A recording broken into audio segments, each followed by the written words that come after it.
You know, I always thought that Goldilocks and the Three Bears was just a cautionary tale, and then I went to college. You ever just walked back to your room and found someone that you didn't know lying in your bed?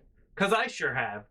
If you thought crazy stuff only happened to me when my family was around, you'd be sorely mistaken. I've always been a magnet for crazy, especially during the school years. So let me explain. In college, basically everyone in the dorm gets the same, like, uncomfortable bed, what have you. My family came in and they brought me a mattress pad, and that made my bed the most comfortable bed in the entire dorm. Maybe on all of campus. I don't know what that mattress pad was made out of, but everyone slept on my bed. Now, this one time we were having a hall meeting, and my RA and my RM, because of FYI, we have an RA and an RM. RM is the resident mentor, and RA is resident advisor. That kind of deal. So you have two, basically. And our RM, one time after a hall meeting, she was like, "What are you going to do after this?" And I was like, "I don't know, maybe not go back to my room because there's two girls sleeping in my bed and I'm not in it." And she was like, "There's always people in your bed." And I'm like, "I know!" And then I put it in, Speaking of my RA freshman year, I hated her.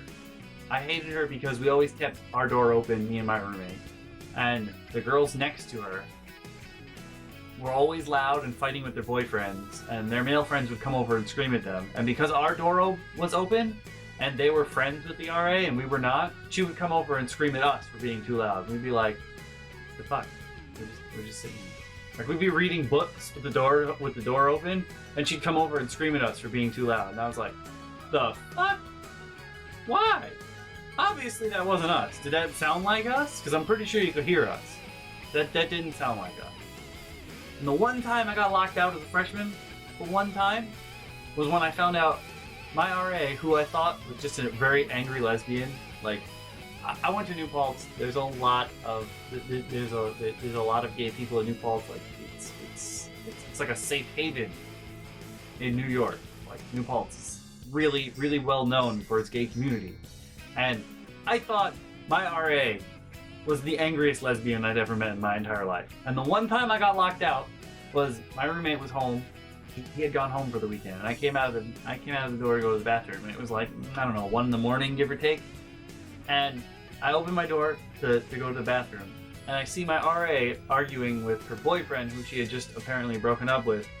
And I see this, it registers in my head, I'm like, "Holy shit, you're not a lesbian." And my door closed, and I was like, "Fuck!" And that was the one time I got locked out, when I discovered my very angry RA was in fact not a butch lesbian, who also happens to now be the RD, the resident director of my dorm. That's interesting. I wonder if she, hates a lot more people besides me and my roommate at this point. But no. Let me tell you, the weirdest story by far, and the person on the other side of the story, she 100% denies that this ever happened. You see, this one time I came into my room, found someone asleep, and it's normal. People I don't know. I guess my roommate invited them, or they'd heard that my bed was comfortable, and I just walked into my room, and I actually made quite a few friends with people just because, I walked into my room and they were asleep in my bed, and I'd be like, "Oh, okay. Alright.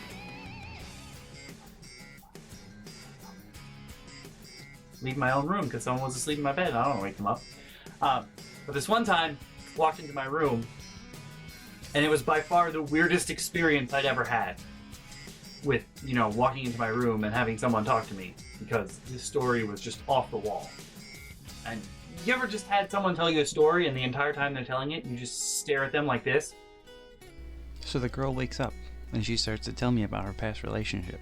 She was dating a dick, yes, but she really liked to suck dick, and she was really close to this guy. So after they broke up, he would come over, and she'd be like, "I know we broke up and all, but I still like to suck you dick. Just be gentle about it this time, you dick." And he'd be like, "Okay." And then he started to jam his dick down my throat, and I was choking on it, but he wouldn't stop, and I was like, "Oh," trying to tell him that I was uncomfortable, but he wasn't listening, and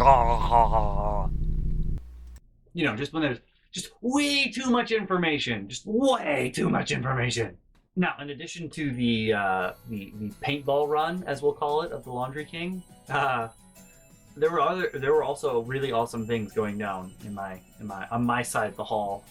I don't know too much about what happened on the other side of the hall, but on my side of the hall, FYI side, we had some fun stuff go down. Now, another time, I heard a commotion in the hallway. I came out, and when I opened my door, that one time it wasn't open. Technically, we were not supposed to have our doors open.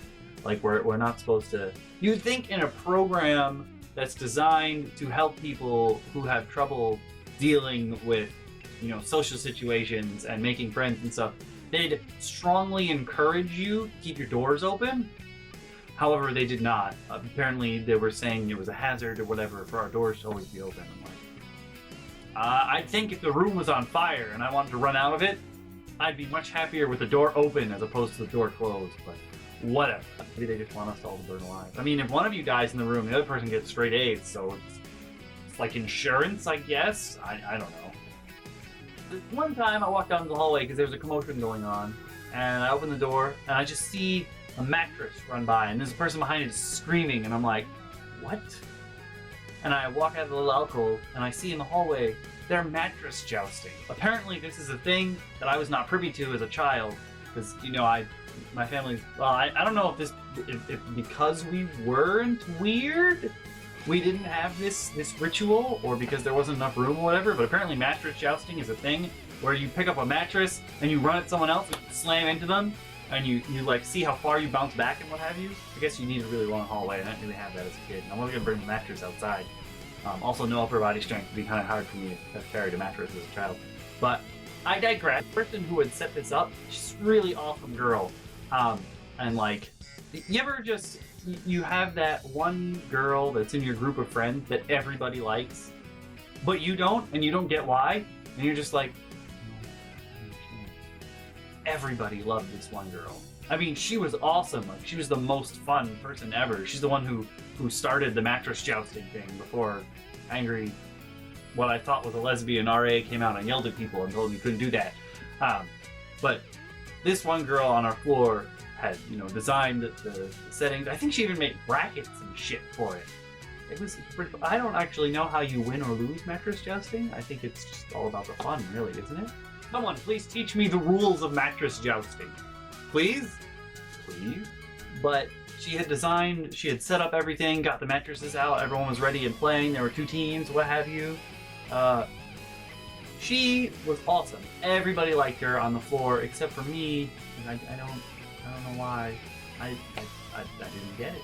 I got that she was awesome and stuff, but I didn't get it. I don't know why. I feel like I was the only person on the floor that was a dude that didn't want in her pants. Like, she would even come to me because she knew that I didn't like her, and like asked me about the other guys on the floor. Like, I don't know. I didn't get it. She's also super into Jesus. Did not know that. Nobody knew that in college. The moment we got out of college, she was like, praise the Lord. Like, I praise the sun. Praise the sun. She praises the Lord, and she keeps telling me that if I'm lonely, I should go to church because it's a really good way to find a new girlfriend. And I'm like, I don't think that's the way I'm gonna find a new girlfriend. I don't think it's gonna work for me. And I am so sorry to that girl, roommate, because, okay, so you're not supposed to have microwaves unless they're part of the micro fridges that you rent for the year. And at the end of the semester, that girl's roommate, well, she had snuck in a microwave at the beginning of the year. And near the end of the semester, when we had already turned in our micro fridges, like the rental period was over, I had a TV dinner or whatever, and I was hungry and I wanted to eat it, and she was the only one with a microwave. So I like knocked on the door. I was like, "Can I use your microwave, please?" And she was like, "Yeah, whatever, come on in." And I used it, and the stench of that Salisbury steak TV dinner, like the entire floor smelled like dog food. I have never been so embarrassed. Like, I've eaten rotten food before. If you know my mom, I've definitely eaten rotten food before. But I was so embarrassed at this TV dinner that smelled like dog food. It was just, the stench was just punching you in the face. It was so pungent. I am still sorry to this day that I asked if I could use her microwave that day. Oh my god, it smelled so bad! Now, remember how on that diagram, it's so weird because it's backwards, and you're like, whoa, what am I doing? No, you're gonna be like, and that diagram's gonna come back up. Ow. You know how I wrote a fighting penguin and Wolverine on it? Actually, I should be pointing over here, shouldn't I? Kind of. I wrote like a fighting penguin and Wolverine there. Let me tell you a little bit about Wolverine.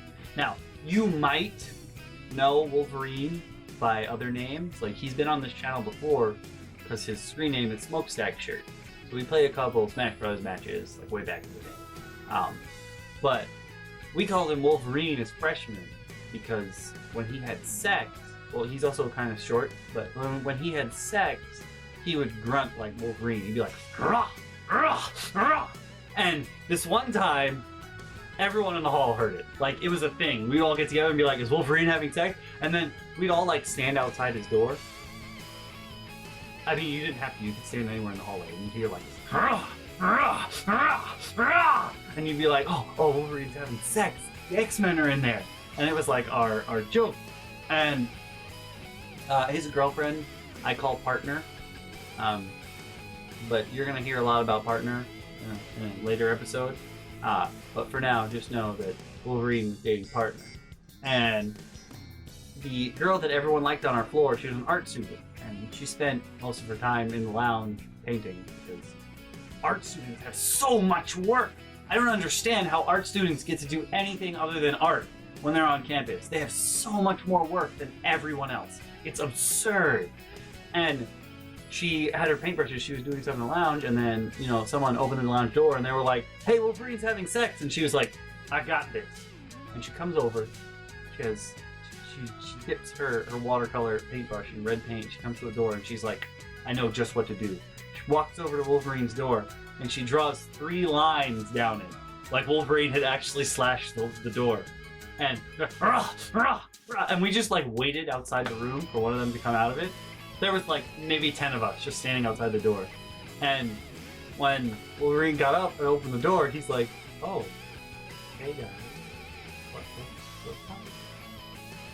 And then he sees us all laughing and he's like, and he looks at the door. It doesn't register at first that we're making fun of him for being Wolverine. And then, like, you can see the gears are turning and then he's like, oh, ha ha. And we just fucking lost it. Like, our side of the hall as a group lost it. It was perfect. Hey there, guys and gals. I hope you're enjoying Season 2 of On Fairy Tales, The School Years. As always, you can click the link on the left to see the previous episode, or you can click the link on the right to see the playlist, where you can see all the episodes so far. Now, you've heard about my hall, and you've heard about FYI. But how about you guys take a listen about my room specifically freshman year? More than just the bed.